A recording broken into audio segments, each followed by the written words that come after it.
Hello, BAME farm fans.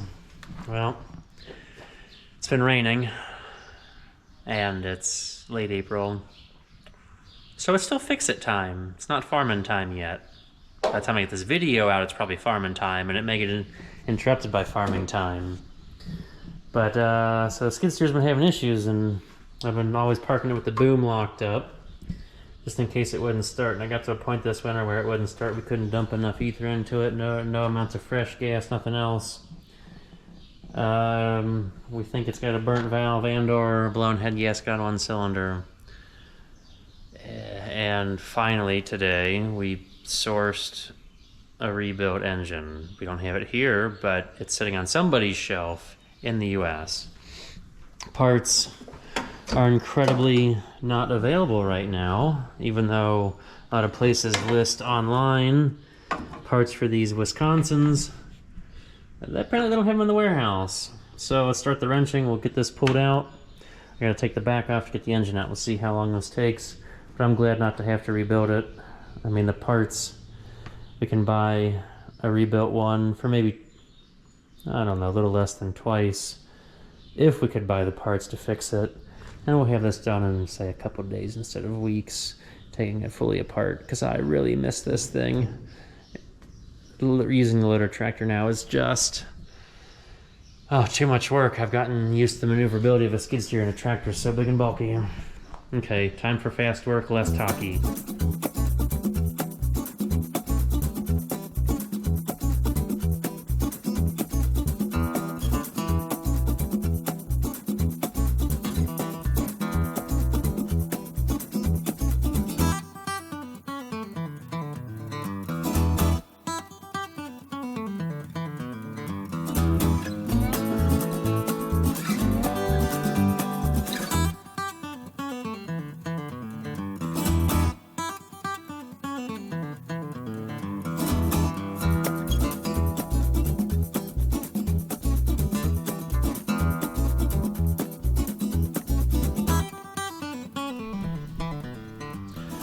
So, the camera so nicely ran out of battery, but what we missed out on is me pulling the universal for the drive shaft down to the hydraulic pumps off with the gear puller.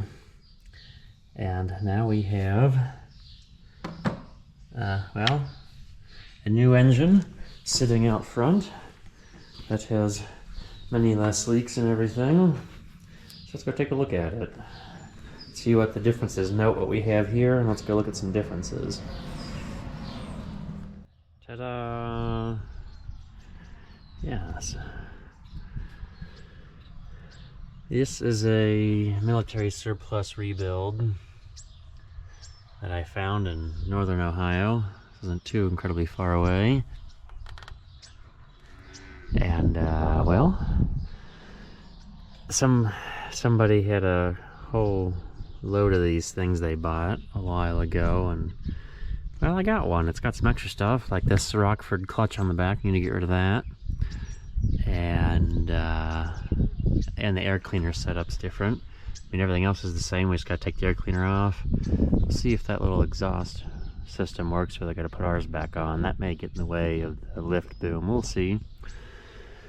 And there's some extra wiring still on it, because these were just ripped out of whatever application they were in. The last bolt is coming out. It's time to see what's in here. Everybody sit and watch with me, and we'll see what happens here.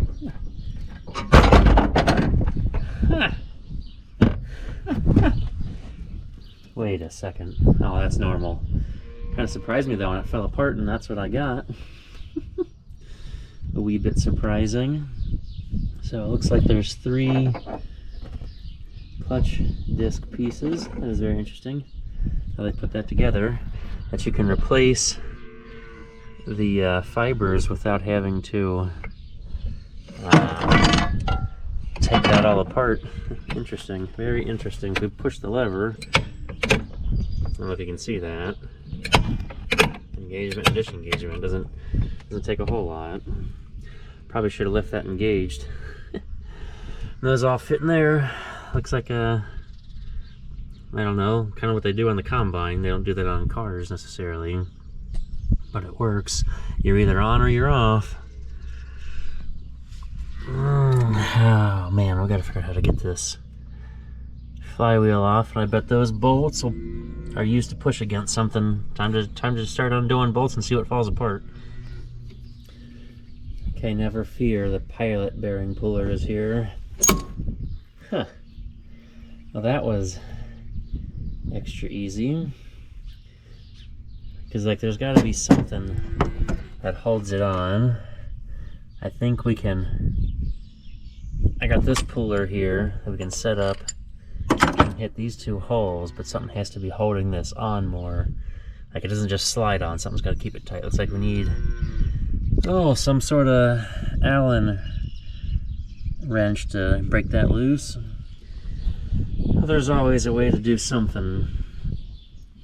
I got that wrench wedged. There's a tongue twister for you. And that managed to be enough to hold this little flywheel from turning. And we'll get this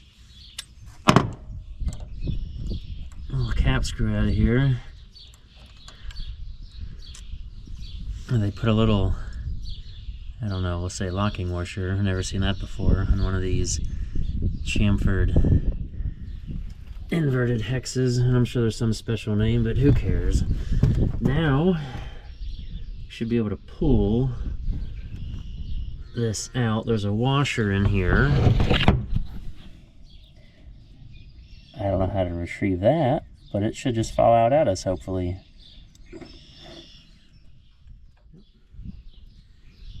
Well, there we go. It's ours. And it is one world of a keyway cut in there. That might need some modification. Looks about the same size shaft we had on our engine. Just that keyway is huge.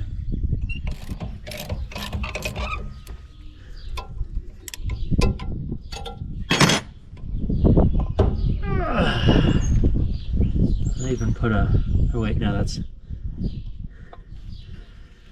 about the right amount sticking out. Just gonna have to modify that key to fit.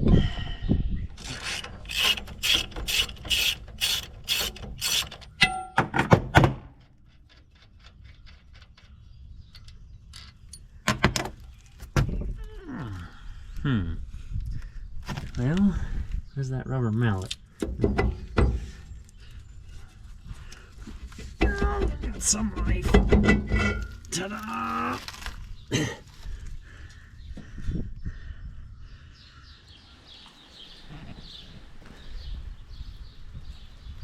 My mud was starting to get hard. Guess it's time to rain again. Yeah, back to this. Okay, I'm trying to see where we left off, and I'm not sure. I got a keyway made. It goes from 1/2 to 3/8 key. And Jacob's Precision Machine Shop using a handheld angle grinder. Yep, putting our Milwaukee tools to the test in my fine touch and straight eyesight. And I've been moving things around. I need to finish that right there. Throttle linkage, and I need to flip the choke linkage over.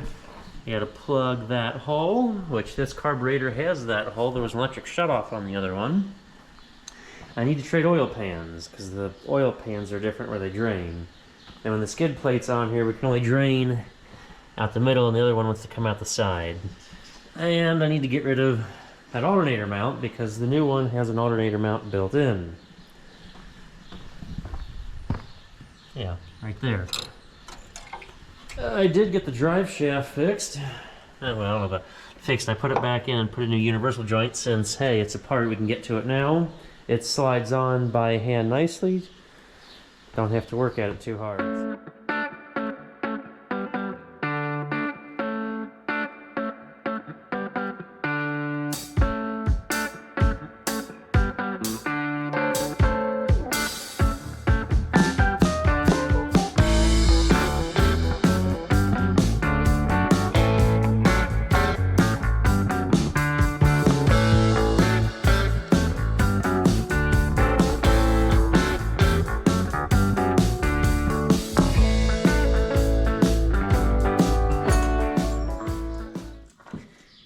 is time for the most magical part of this process, where I double and triple checked that this yoke would slide right on here. Got everything all shined up. It would go on perfectly. Now I remember I had to cut that keyway, and that was done with pure magical touch, right? But it's on there. We're on all the way, flush, plenty far. I'll get it nice and... If I had like a bolt, I could probably put a bolt in there to hold it on. But time for our little set screws. One goes in the top, one goes in the side. I still gotta do electrical and a lot of other plumbing, but this is like the deepest, most buried thing. This is why I like this skid steer. You don't have to worry about lining up pumps and anything else. I just gotta get, hit the bolt holes at the bottom and then connect the drive shaft. Well, my puddles were getting low. The mud wasn't even getting dry, just the puddles were low.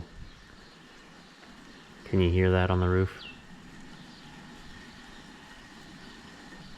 Yep. Well, still working on skid steer. Let's turn around to that. We got all the wiring connected there on the starter. This is the same starter from before. I just used it because I knew the wiring would match up.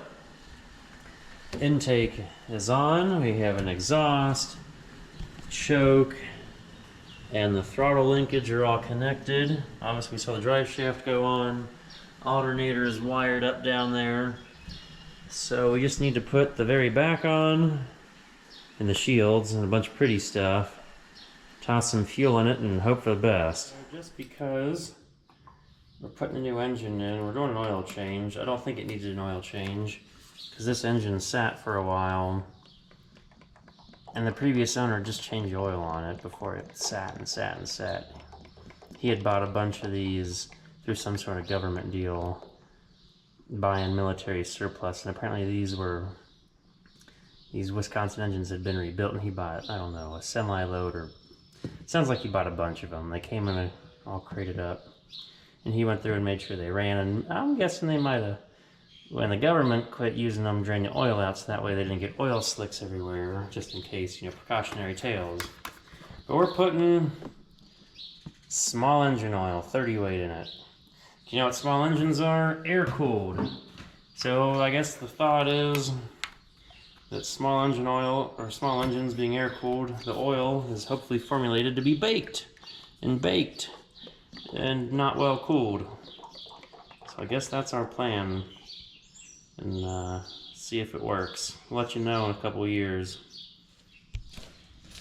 Fuel lines are on, power's connected. Full of oil. Here goes nothing, hot dog.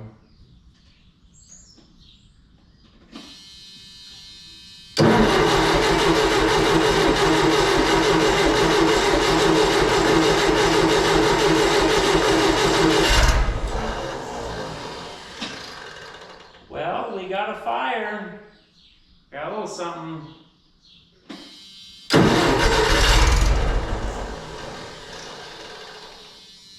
Hey, what are we doing wrong?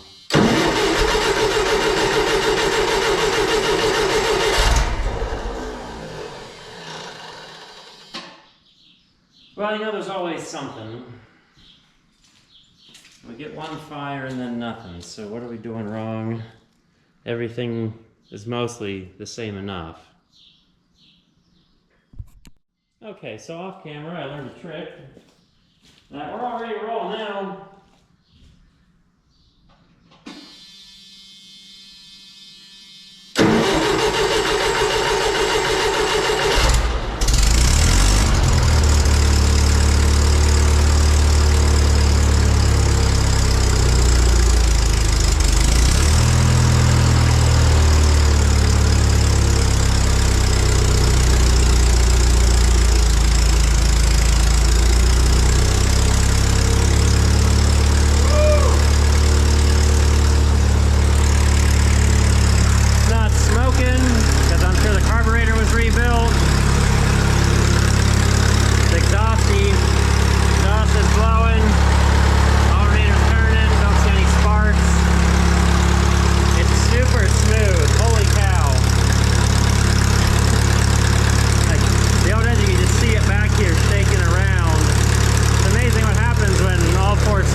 like a diesel, and if you throttle back too far, you can kill it.